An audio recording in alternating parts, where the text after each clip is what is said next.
Life time warranty தரீங்க. அது வந்துடும், அவ்வளோதான்.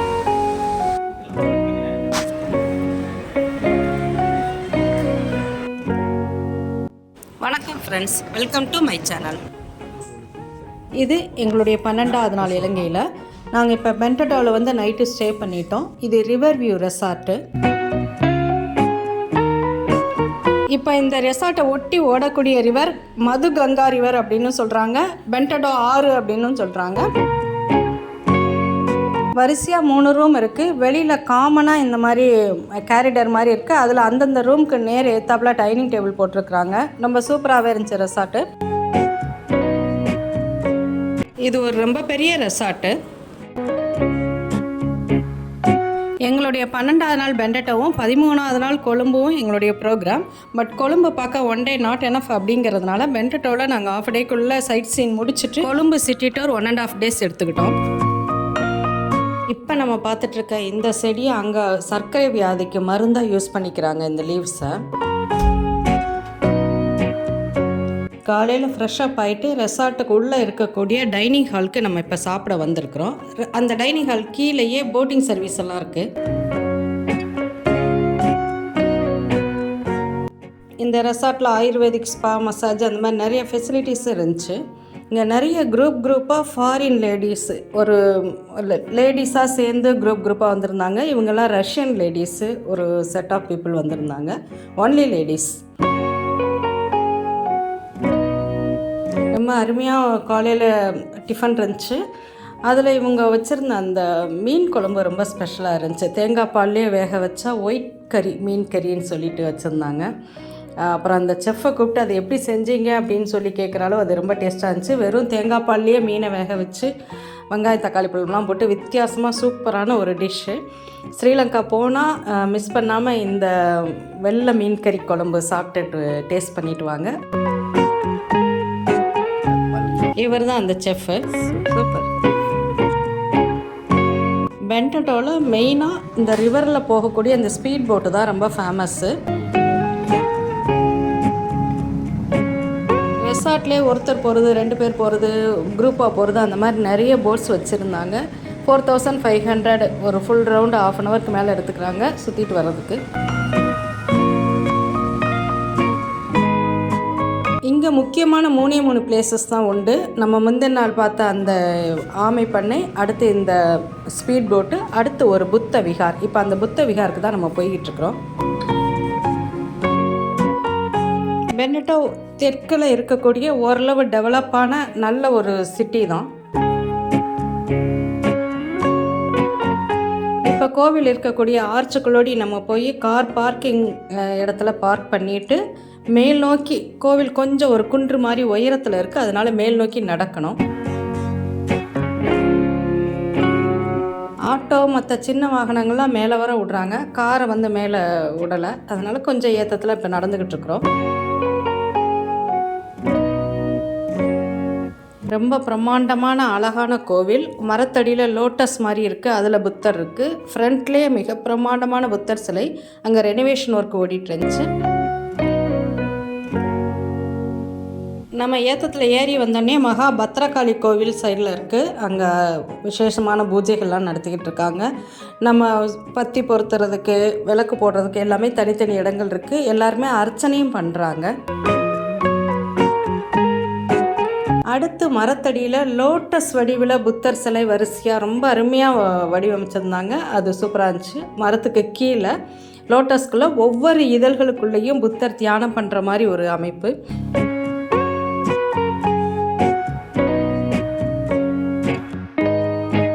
பத்ரகாளி கோவிலில் சுவாமி தரிசனம் முடிச்சுட்டு ஃப்ரண்ட்டில் புத்தர் ஸ்டாச்சு உண்டு, அங்கே சுவாமி தரிசனம் முடிச்சுட்டு அழகான ஒரு ஆர்ச் வழியாக மெயின் டெம்பிள்குள்ளே என்ட்ரு ஆகிருக்கிறோம்.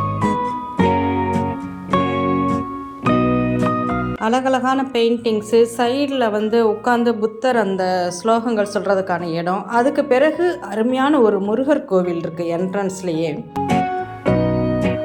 அதுக்கு பிறகு உள்ளே நுழைஞ்சா பெருமாள் கோவில், அதுக்கு அடுத்து தான் புத்தர் கோவில் இருக்குது. ரொம்ப அருமையான ஒரு இந்து மதமும் பௌத்த மதமும் கலந்த ஒரு கோவில். சூப்பராக சாமி தரிசனம் முடிச்சுட்டு இப்போ நம்ம கொழும்பு நோக்கி பயணிச்சுக்கிட்டு இருக்கிறோம். இந்த பென்டடோ டு கொழும்பு போகிற வழி இப்போ நம்ம பார்த்துட்டு இருக்க சைடு வழி ஃபுல்லாக நிறைய மரக்கடைகள், ஃபர்னிச்சர்ஸ் கடைகள், அங்கேருந்து நிறைய எக்ஸ்போர்ட் பண்ணுறதா சொன்னாங்க. மரக்கடைகள் எல்லாமே பீச்சை ஒட்டி இருக்குது. அதுக்கடுத்து ரோடு பென்டடோ டு கொழும்பு ரோடு ஃபுல்லாகவுமே ரொம்ப நீட்டாக அழகான ஒரு அட்மாஸ்ஃபியரில் நம்ம போய்கிட்டுருக்குறோம்.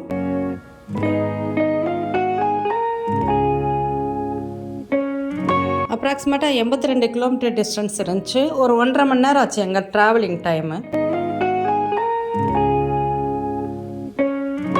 எவ்வளோதான் நல்ல ரோடுனாலுமே அங்கே அந்த 60 கிலோமீட்டர்ஸ்க்கு மேலே டிரைவர்ஸ் போகவே மாட்டாங்க. ரொம்ப நிதானமாக தான் அந்த ரூல்ஸ் எல்லாம் ஃபாலோ பண்ணி போகிறாங்க. காலையில் பிரேக்ஃபாஸ்ட் முடிச்சுட்டு அந்த கோவிலில் சுவாமி தரிசனம் முடிச்சுட்டு நாங்கள் மத்தியானம் ஆயிடுச்சு கொழும்பு வந்து ரீச் ஆகிறதுக்கு. இப்போ கொழும்பு ரீச் ஆகிட்டோம்.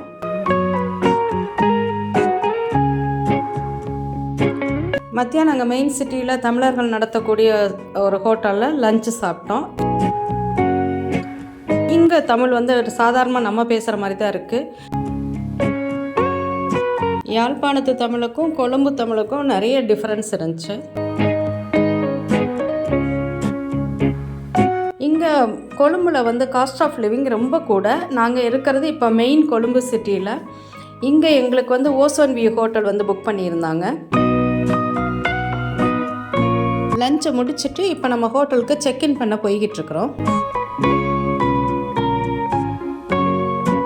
நம்ம இப்போ இருக்கிற இடம் தான் ஹார்ட் ஆஃப் தி சிட்டி.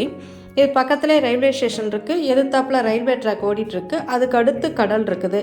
ரொம்ப ஒரு அருமையான ஒரு அட்மாஸ்ஃபியர் இருந்துச்சு. கடலை ஒட்டி ரயில்வே ட்ராக் அடுத்து ரோடுக்கு இந்த பக்கம் லாட்ஜஸ்ஸு. நம்ம லாட்ஜில் இருந்து எல்லாமே பார்க்குற மாதிரி ஒரு சூப்பரான ஒரு அட்மாஸ்ஃபியர். இப்போ நம்ம ஹோட்டலை ரீச் பண்ணிட்டோம். இது ozone view hotel. As usual போனோன்னா வெல்கம் ட்ரிங்க்ஸ் கொடுத்தாங்க. எங்களுக்கு 8வது மாடியில் ரூம் அலாட் பண்ணியிருந்தாங்க. நம்ம ரூம் அதில் கிளாஸில் அந்த ஸ்க்ரீனை ஒதுக்கிட்டு வெளியில் பார்த்தா அந்த சூப்பராக இருந்துச்சு அந்த அட்மாஸ்ஃபியர். ரூம் ரொம்ப நீட் அண்ட் க்ளீனாக இருந்துச்சு. நாங்கள் ரெஃப்ரெஷ் பண்ணிவிட்டு கொஞ்சம் ரிலாக்ஸ் பண்ணிவிட்டு அடுத்து கொழும்பில் இப்போ ஃபஸ்ட்டாக இருக்கக்கூடிய அட்ராக்டிவ் பிளேஸ்னால் அங்கே போர் சிட்டி. அதை பார்க்குறதுக்கு இப்போ நம்ம போய்கிட்டு இருக்கிறோம். இது இலங்கையுடைய கடற்கரை பகுதியை சைனா குத்தகைக்கு எடுத்து அவங்க அந்த கடலில் மண்ணை நிரப்பி ஒரு சிட்டியை ஃபார்ம் பண்ணிக்கிட்டு இருக்கிறாங்க. அந்த போர் சிட்டிக்கு தான் இப்போ நம்ம போய்கிட்டு இருக்கிறோம். ஹார்ட் ஆஃப் தி சிட்டி இந்த கொழும்பில் நம்ம ட்ராவல் பண்ணிகிட்ருக்கிற அது சைட்லலாம் பார்த்தா இலங்கை தானா இல்லை வேறு கண்ட்ரியா அப்படிங்கிற அளவு ரொம்ப பெரிய பிரம்மாண்டமான பில்டிங்ஸ் நிறைய இருந்துச்சு வரிசையாக. 30 மாடிக்கு மேலே கட்டப்பட்ட அடுக்குமாடி குடியிருப்புகள் இந்த ஏரியாவில் நிறைய அதை கடந்து பார்த்துக்கிட்டே போகிற மாதிரி இருந்துச்சு. இந்த கொழும்பில் காஸ்ட் ஆஃப் லிவிங் கொஞ்சம் ஜாஸ்தியாக இருக்கும் அப்படின்னு சொல்லி சொன்னாங்க. இந்த நம்ம போயிட்டுருக்க இந்த மெயின் சிட்டியில் அப்பார்ட்மெண்ட்ஸ்லாம் மினிமம் 1 lakh LKRக்கு மேலே தான் அங்கே ரெண்ட்டு அப்படின்னாங்க. நம்ம இந்த போர்ட் சிட்டி போகணுன்னா அதுக்கு தனியாக ஒரு ஆப் இருக்குது. அந்த ஆப்பை இன்ஸ்டால் பண்ண பிறகு நம்மளை பற்றின டீட்டெயில்ஸ் எல்லாமே அதில் கேட்குறாங்க. நம்ம பாஸ்போர்ட் நம்பர், எந்த கண்ட்ரியில் உள்ளவங்க, அந்த ஃபுல் டீட்டெயில்ஸுமே நம்ம அதில் வந்து ரிஜிஸ்டர் பண்ணுனா நம்மளுக்கு ஒரு ஸ்கேன் பண்ணுற மாதிரி ஒன்று வருது. அதுக்கு பிறகு தான் நம்ம இந்த போர்ட் சிட்டிக்கு வந்து ஃபாரினராக இருந்தால் என்ட்ரு ஆக முடியும். வேறு எந்த என்ட்ரி ஃபீயும் கிடையாது. பட் நம்ம அந்த ரிஜிஸ்டர் பண்ணியிருக்கணும். அந்த ஆப்பை இன்ஸ்டால் பண்ணி போர்ட் சிட்டி கொழும்புங்கிற ஆப்பு அதை இன்ஸ்டால் பண்ணி அதில் எல்லா டீட்டெயில்ஸும் நம்மளுடைய ஈவன் நம்ம பாஸ்போர்ட் நம்பர் உட்பட அதில் கேட்குறாங்க. எல்லாமே நம்ம அதில் ஃபில் பண்ணிட்டா நம்ம ஈஸியாக போய் போர்ட் சிட்டியை வந்து பார்த்துட்டு வந்துடலாம். எங்களுடைய இந்த 12 நாள் ப்ரோக்ராமுக்கு நாங்கள் புக் பண்ணது கொழும்பில் இருக்கக்கூடிய ட்ராவல் ஏஜெண்ட். அவங்க சிங்களர் தான். எங்களை கைடு அண்ட் டிரைவராக வந்தவரும் சிங்களர் தான். அவர்கிட்ட தமிழில் நம்மளால் பேச முடியாது, ஆங்கிலத்தில் தான் நாங்கள் பேசிக்கிட்டோம். ரொம்பவே நல்லாவே எங்களுக்கு வழிகாட்டினார். நல்லா எங்கள் குழந்தையெல்லாம் ரொம்ப சேஃப்டியாக பாதுகாத்தார். எல்லாமே பண்ணினாங்க. பட் நம்ம தமிழர்கள் வாழக்கூடிய பகுதிக்கு நம்ம போய் எந்த தமிழர்கள்ட்டையாவது நம்ம பேசணும் அப்படின்னா, இவர்கிட்ட சிங்களர் இருக்கிறாருன்னு அவங்க கண்டுபிடிச்சிடுறாங்க. நம்மள்ட்ட பேசுகிறத அவாய்ட் பண்ணுறாங்க. அப்படியே ஸ்டாப் ஆயிடுது. அது ரொம்பவே அன்ஈஸியாக ஃபீல் ஆச்சு. சில சமயங்களில் அவரை காரில் இருக்க வச்சுக்கிட்டு தான் நாங்கள் போனோம்.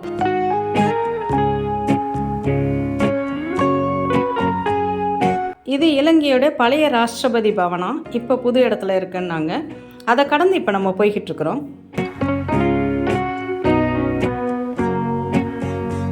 எங்கள் ட்ராவல் ஏஜென்ட்டு யாழ்ப்பாணத்தில் இதுவரை ரூம் போட்டு எந்த டூரிஸ்ட்டுக்கும் கொடுத்ததே இல்லையா. என்னுடைய கம்பல்ஷனில் தான் அவங்க யாழ்ப்பாணத்தில் ரூம் போட்டு இவர் வந்தார். பட் அங்கே இருந்த 2 நாட்களும் ரெஸ்ட்லெஸ்ஸாக இருந்தார். அவரே மாறி மாறி சொல்லிட்டு தான் இருந்தார், நீங்கள் ஃபஸ்ட்டு யாழ்ப்பாணத்தில் வந்துட்டு இங்கே உள்ள தமிழர்கள்ட்ட வண்டி எடுத்துகிட்டு இந்த ஏரியாலாம் சுற்றி பாருங்கள், நிறைய பிளேசஸ் இருக்குது. ஆக்சுவலாக நான் இந்த பக்கம்லாம் சுற்றினதில்லை அப்படிங்கிற மாதிரி அவர் எங்களுக்கு வந்து ரொம்ப ஃபீல் பண்ணார். இப்போ நம்ம போர்ட் சிட்டிக்குள்ளே என்ட்ரு ஆகிட்டோம். அங்கே ஒரு செக் போஸ்ட் மாதிரி இருக்குது.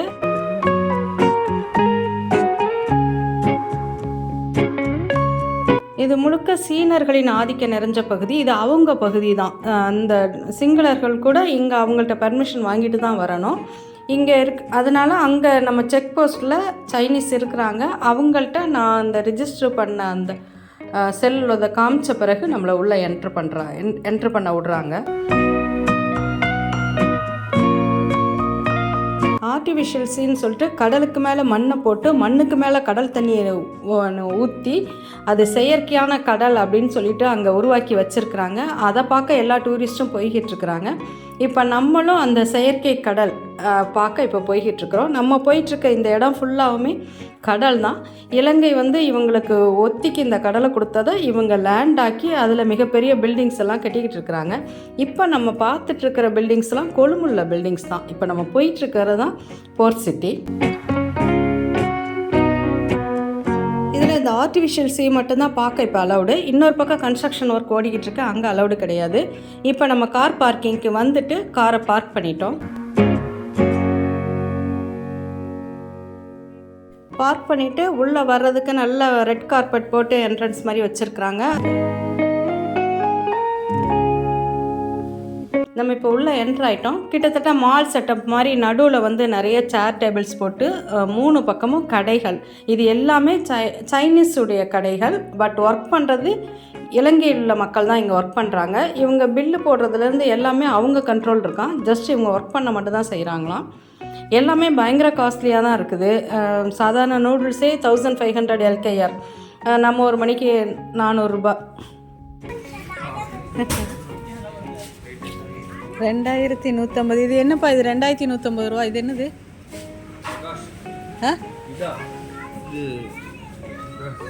1050 ரூபாயா? 1950 ரூபாயா?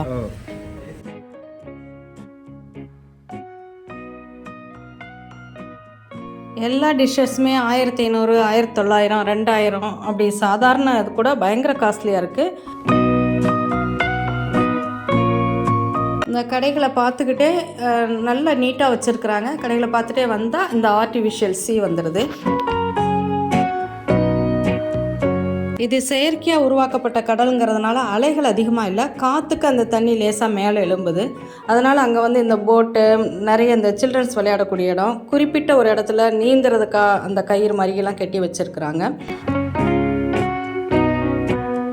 எல்லாம் கம்ப்யூட்டர் பெல்லு, அத்தனையும் சைனீஸ்க்கு போய்கிட்டு இருக்குது. நிறைய ஸ்கூல் சில்ட்ரன் வந்திருந்தாங்க நாங்கள் போயிருந்தப்போ. அந்த மணலுக்கு மேலே இந்த நம்ம சாதாரணமாக வண்டுகள் அது எதுவும் இல்லை. இப்போ தான் மணல் தட்டி இருக்கிறதுனால வண்டுகள் எதுவும் இல்லையான்னு தெரில. ரொம்ப நீட்டாக இருந்துச்சு.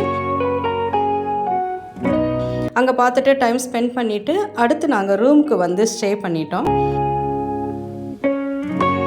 மறுநாள் லோக்கல் சைட் சீன் முடிச்சுட்டு அன்றைக்கி மிட் நைட்டு 3 மணிக்கு மேலே தான் எங்களுக்கு வந்து ஃப்ளைட்டு. அதனால் மறுநாள் ஃபுல்லாக கொழும்பு சுற்றி பார்க்கலாம் அப்படிங்கிறதுனால முந்தின நாள் இந்த பீச்சுக்கு போயிட்டு டவுனில் ஒரு ரவுண்ட் அடிச்சுட்டு ரொம்பவே நல்லாயிருக்கு.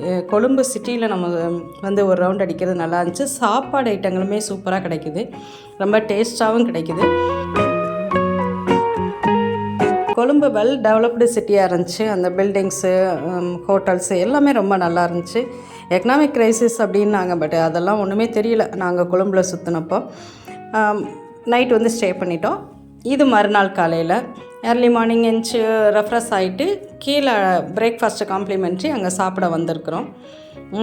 எல்லா ஐட்டங்களும் இருந்துச்சு, ரொம்ப டேஸ்ட்டாகவே இருந்துச்சு. இங்கே நாங்கள் தங்கியிருந்த ஹோட்டலையும் ஃபுல்லாக ஃபாரினர்ஸ் தான் தங்கியிருந்தாங்க.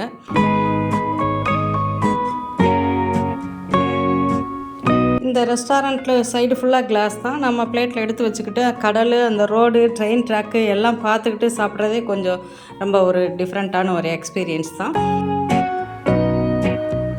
பிரேக்ஃபாஸ்ட்டை முடிச்சோன்னா நாங்கள் போன இடம் கோல்டு பர்ச்சேஸ் பண்ணலாம் அப்படிங்கிறதுனால கொழும்பில் கோல்டு எப்படி இருக்குன்னு பார்க்க போனோம். பட்டு வீடியோ வந்து அங்கே உள்ள கோல்டு அவங்க சேஃப்டி பர்பஸ் எடுக்க வேண்டாங்கிறதுனால இப்போ நான் உங்களுக்கு எடுக்கலை. அங்கே வந்து மிஷின் மேடே கிடையாதான், எல்லாம் இன்னும் மேன்மேடு தான். அங்கே உள்ள மணிக்கு ஒரு பவுன் வந்து 1,60,000 ரூபாய் எல்கேஆர். நாங்கள் போன அன்னைக்கு நம்ம ஊர் மணிக்கு பவுனுக்கு 6,000 ரூபா கம்மியாக தான் இருந்துச்சு. கொழும்பு நம்ம இலங்கை பிரயாணம் பண்ணோம்னா எங்கள் கைடும் சொன்னாங்க, அங்கே நகைக்கடையிலையும் சொன்னாங்க, கம்பல்சரியாக இலங்கை பயணம் வர்றவங்க எந்த விதமான நகையும் அணியாமல் வர்றது தான் சேஃப் அப்படின்னாங்க. அங்கே கோல்டு பர்ச்சேஸ் முடிச்சுட்டு அடுத்து நாங்கள் வந்த இடம் இந்த மால். இது கொழும்பு சிட்டிலேயே மெயின் பிளேஸில் இருக்குது. இது ரொம்ப நல்ல பெரிய மாலாக இருக்குது. நாங்கள் போனது ஒர்க்கிங் டே அப்படிங்கிறதுனால ரொம்ப ரஷ் இல்லை. உள்ளெல்லாம் திங்ஸ் எல்லாமே பயங்கர காஸ்ட்லியாக இருந்துச்சு. மேக்ஸிமம் இங்கே சைனீஸ் பீப்புள் தான் வர்றாங்க இந்த மாலுக்கு.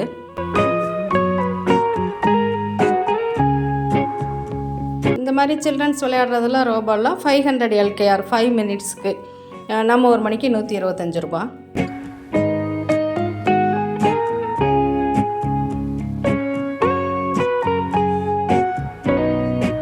இப்போ நம்ம வந்திருக்கிறது அங்கே மெயின் பஜார் எதிர்த்தாப்புல ரயில்வே ஸ்டேஷன் இருக்குது. நம்ம தி நகர் மாதிரி நிறைய பர்ச்சேஸ் பண்ணக்கூடிய ஏரியா.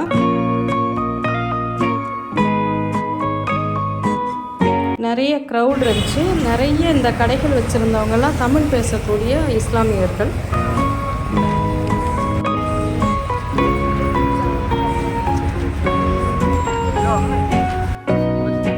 காலையில் பிரேக்ஃபாஸ்ட்டை முடிச்சுட்டு அடுத்து கோல்டு பர்ச்சேஸ் முடிச்சுட்டு மால் போயிட்டு இந்த தி நகர் மாதிரி இடத்துல பர்ச்சேஸ் எல்லாம் முடிக்கிறதுக்கு எங்களுக்கு ஈவினிங் ஆகிடுச்சு. மத்தியானம் லஞ்சை இங்கேயே உள்ள ஒரு ஹோட்டலில் முடிச்சுக்கிட்டோம். எங்களுடைய இந்த இலங்கை ட்ரிப்பு நாங்கள் கிளம்புன அன்னையிலேருந்து திருப்பி ரிட்டன் வர 13 டேஸ் ஆயிடுச்சு. கிளம்புனதோடு சேர்த்தா ஃபுல் 12 டேஸ் நாங்கள் அங்கே வந்து சைட் சீன் பார்த்துருக்கோம். நாங்கள் புக் பண்ணது டினாகி லங்கா டூர்ஸ்னு ஒரு ட்ராவல் ஏஜென்ட்டு. இவங்க எங்களோட டைப்பில் இருக்கக்கூடிய ஒரு ஏஜென்ட். $1,100 வந்து எங்களுக்கு சார்ஜ் பண்ணாங்க. டாலர்ஸாக தான் கேட்டாங்க. நம்ம டாலர்ஸாக மாற்றினது கமிஷன்லாம் சேர்த்து அப்ராக்சிமேட்டாக 97,000 அவங்களுக்கு நாங்கள் பே பண்ணோம். அது போக எவ்வளோ செலவாச்சு அப்படிங்கிறத உங்களுக்கு நான் கொடுத்துருக்குறேன். நாங்கள் 1 வீக்கு முன்னாடி தான் ஃப்ளைட் டிக்கெட் புக் பண்ணோம். அதனால் எங்களுக்கு டூ அண்ட் ஃப்ரோ வந்து பர் பர்சன் 15,000 ரூபா சார்ஜ் பண்ணாங்க. குழந்தைக்கு வந்து 12,000 ருபீஸ், ஒரு 3,000 தான் குழந்தைக்கு குறைச்சாங்க. நாங்கள் 3 பேர் இலங்கையை நல்லா சுற்றி பார்த்து எல்லா சீனரிஸும் மோஸ்ட்லி எல்லாமே கவர் பண்ணியிருக்கிறோம். பண்ணதுக்கு எங்களுக்கு 2 lakhs ஆச்சு. பர்ச்சேஸு நம்ம லக்ஸூரியாக வாங்கின ஐட்டங்கள், லக்ஸூரியாக நம்ம சாப்பிட்டது அந்த மாதிரி ஐட்டங்கள்லாம் இதில் சேர்க்கலை. நாங்கள் போனப்போ விசா இருந்துச்சு. Per person $20. இப்போ நம்ம போலீஸ் இன்வெஸ்டிகேஷன் டிபார்ட்மெண்ட் இருக்கக்கூடிய அந்த ஆஃபீஸுக்கு கடந்து போய்கிட்டு இருக்கிறோம்.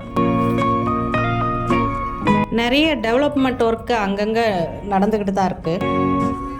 எங்கள் கையிலிருந்து அங்கே வாழக்கூடிய நிறைய சிங்களர்களுக்கு இப்போ ஒரு ஆழ்ந்த வருத்தம் இருக்குது. அவங்க கடல் பகுதியை சைனீஸ்க்கு குத்தகைக்கு விட்டதை அங்குள்ள சிங்களர்கள் யாரும் விரும்பலை. ஒரு ஆழ்ந்த வருத்தத்தோட, எதிர்கால பயத்தோட தான் நம்மள்கிட்ட பேசுகிறாங்க. போர்ட் சிட்டியில் வேலை பார்க்கக்கூடிய சிங்கள இளைஞர்கள் திருப்பி எகெயின் ஒரு அடிமைத்தனத்துக்குள்ளே தங்கள் போயிட்டதா அவங்க ஃபீல் பண்ணுறாங்க. நம்ம இப்போ வந்திருக்குது தீவிரவாதிகள் தாக்குதலுக்கு உட்படுத்தப்பட்ட ஒரு சர்ச்சு. அதுக்கு பிறகு அது ரெனிவேட் பண்ணி இப்போ ப்ரேயர்லாம் நடந்துக்கிட்டு தான் இருக்குது. நடுவில் குண்டு வெடித்தது இலங்கையில். அப்போது இந்த சர்ச்சிலையும் வெடிச்சு தான். கொஞ்சம் தூரத்துக்கு முன்னாடியே லேடிஸையும் ஜென்ஸையும் தனித்தனியாக ஃபுல் செக் பண்ணி தான் என்ட்ரு பண்ண விட்றாங்க. சர்ச்சுக்கு வெளியில் இந்த மாதிரி விளக்கு போடுறாங்க. அழகான அமைதியான சர்ச்சு. அங்கே ப்ரேயர் பண்ணி முடிக்கவும் லேசாக தூறல் விழ ஆரம்பிச்சிருச்சு. கொழும்போட ரொம்ப முக்கியமான கங்கா ராமையா டெம்பிள், அது ஒரு புத்தர் கோவில், அங்கே போய்கிட்டு இருக்கிறோம்.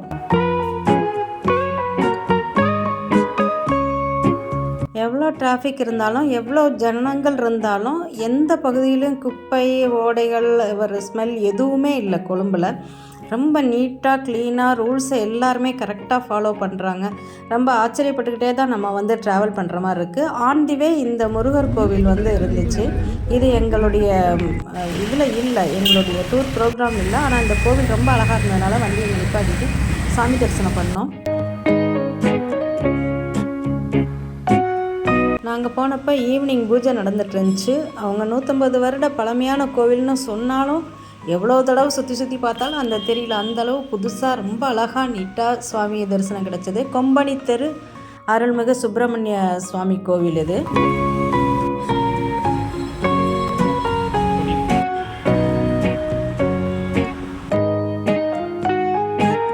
சாமி தரிசனம் முடிச்சுட்டு அடுத்து நாங்கள் ஆன் தி வே இந்த பில்டிங்கை பார்த்தோம். ஒரு பில்டிங் மேலே இன்னொரு பில்டிங் சாஞ்சிட்ருக்க மாதிரி உள்ள அடுக்குமாடி குடியிருப்பு. இது ஒரு டிசைன் போல்க்கு நல்லா தான் இருந்துச்சு. அதை பார்த்துக்கிட்டே இப்போ நம்ம கடந்துக்கிட்டு இருக்கிறோம். இப்போ நம்ம அந்த கோவிலுக்கு வந்துட்டோம், அந்த புத்த விகாருக்கு வந்துட்டோம். இங்கே என்ட்ரி ஃபீ வாங்குகிறாங்க ஃபாரினர்ஸ்க்குன்னா 400 LKR. அங்கே நம்ம பிரதமரோடு அவங்க எடுத்துக்கிட்ட ஃபோட்டோலாம் அந்த கோவிலே ஃப்ரண்ட்டில் வச்சுருக்குறாங்க. அது ஒரு பெரிய வளாகம்.